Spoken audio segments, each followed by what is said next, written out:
Now, see, I was going to ask because I've kind of looked at it. I didn't type it up because I went to sleep. Yeah. But I was going to ask you, what is Americorps? Americorps is a program dedicated to reaching out to communities and bettering situations. So there's different sections of Americorps. You have an environmental, where you can work at national parks, state parks, and then you have another part concerning people.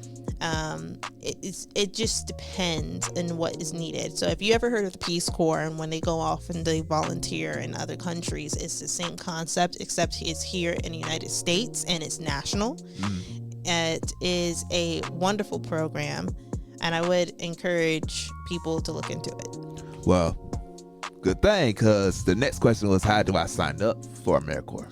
So Americorps, you just go on the Americorps website and you go on ahead and you look and you see what best fits your personality, what you want to do. Okay, some people want to work in the community locally, and they want to do that for only a couple of months, which they do have those kind of opportunities. And also, just to throw out there, senior citizens can also join Americorps and volunteer as well. Now, if you want to do what I did and go to another state and stay for a year, that requires a little bit more information, a little bit more into the application process, but it is there. Right. Okay. So as I say that, you kind of explained this next question, but like, what are some things that you normally would do in an Americorps for like a position that you do? Like you said, you went to a different state, you know what I'm saying? From what I know, you worked at Yellowstone National Park, right? So that was a different experience. Yeah. But I started off with Americorps in Maryland. I was in Maryland, and it was beautiful. It was amazing. I ended up working for the state park there, Greenbrier State Park. And there were a bunch of other crews there from different state parks, and you work with them and you join on projects across the state and you do different things. We went to Assateague Island to put up fencing for the sand dunes. We did some firework and gunpowder. You do a plethora of different things. You clear out invasive species. You camp. You learn how to camp if you don't know how to camp. You learn a lot of things. I learned how to use a chainsaw in the mountains. Okay? Yeah. In Boonesboro, Maryland. Gotcha. Okay. So tell me like your experiences and how was it for you? So when I went to Maryland, it was a bit rough, because it was winter, or it was becoming winter. It was actually fall. It was October. It was early October, September when I got there, and I didn't have a car or anything. So getting there was a bit tricky, And when I finally got there, I realized how cold it was. I am not used to that kind of cold, and I was in the mountains. No, okay? Yeah. So I had to learn how to acclimate to the weather, and you learn to do that by working outside. You're going to be outside. Right. And getting used to that. I had boots that I had to break in. That was something new. Not something necessarily new, but just, these new boots, and they give you everything that you need as well. Right. So my experience with that was I had to learn about communication and accountability and discipline. Now, I lacked in all three of those things. Now, not so much as accountability. I can admit when I'm wrong, but it's not so much as admitting, it's admitting and then coming up with a solution. And if there is no solution, then trying your very best to alter the behavior.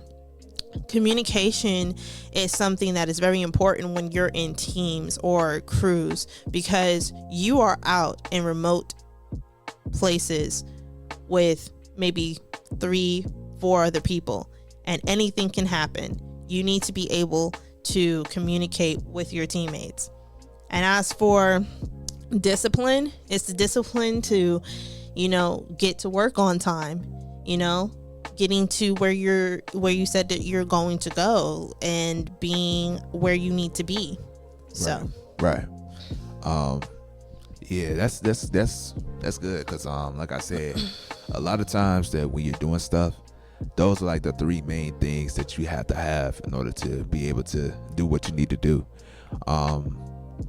This is a question I didn't ask, but what were some of the things that you enjoyed most about Americorps that you done?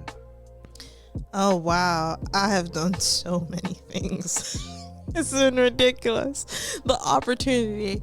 So one of the things that I'm really proud of is getting my, chainsaw experience in. I never dealt with a chainsaw before, and I was scared of it, terrified. You learn about the parts of the chainsaw, how to clean it, how to remove the chain, what a dull chain looks like.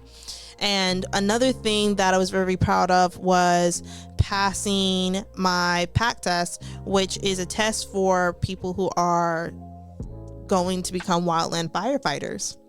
Yeah. And I got my certifications to become a wildland firefighter while I was in Maryland. That's good. That's cool. Let's see. Did you ever meet anyone famous in Americorps? Oh my goodness. No, actually I did not meet anyone famous, but I have heard other Americorps people meeting famous people. If you know David Goggins, they actually were talking about how he did some fire certifications, and how he was there right next to regular people getting his certifications. Right. So yeah, that's cool. I ain't gonna lie, this was like 3 summers ago. Yeah, about 3 summers, like 2 summers ago. Yeah. I met an NBA player. What? Yeah. They have this thing called Peach Jam here. It's like, yeah. So I met Matt Barnes. Okay. In the sack. The thing was, me and Darrell, my boy, shout out to him. They had kids coming up, rising stars, I call them, playing basketball in the sack gym, and it was crowded, like it was packed. Oh wow. It was like intense. So when I looked at him and I was like, "Hey, Matt Barnes, is that Matt Barnes?" I said, he said, "Yeah." He's like, he was a real cool dude. You know what I'm saying? He let me take a picture with him. Darrell took a picture with him, and then Darrell said something crazy. He was like, "Hey man, you think I can beat you on 1-on-1?" And now Matt Barnes. Dead. Now Matt Barnes is a retired NBA player. He played like 14 years in the league. Mm-hmm. He was like, "Man, shut." He said, "Man, no." So yeah, I got the experiences of meeting famous people. I've actually been to an NBA game, and I've gotten close to some NBA players for real. Wow. So yeah, man, I've got the experiences of meeting a famous person, and it was cool, because I thought Matt Barnes, like, he has a podcast too, and I thought he would kind of be like, kind of abrasive, kind of like cocky, right? But nah, the dude was cool. That's like one of the things that is kind of weird about meeting, or the possibility of meeting someone that is famous, is that you're afraid that they're going to come off as a bit abrasive or rude, because they have all of this fame and everyone's paying attention to them. Mm-hmm. But when they are nothing like what you thought, sometimes it can be a good thing. Right.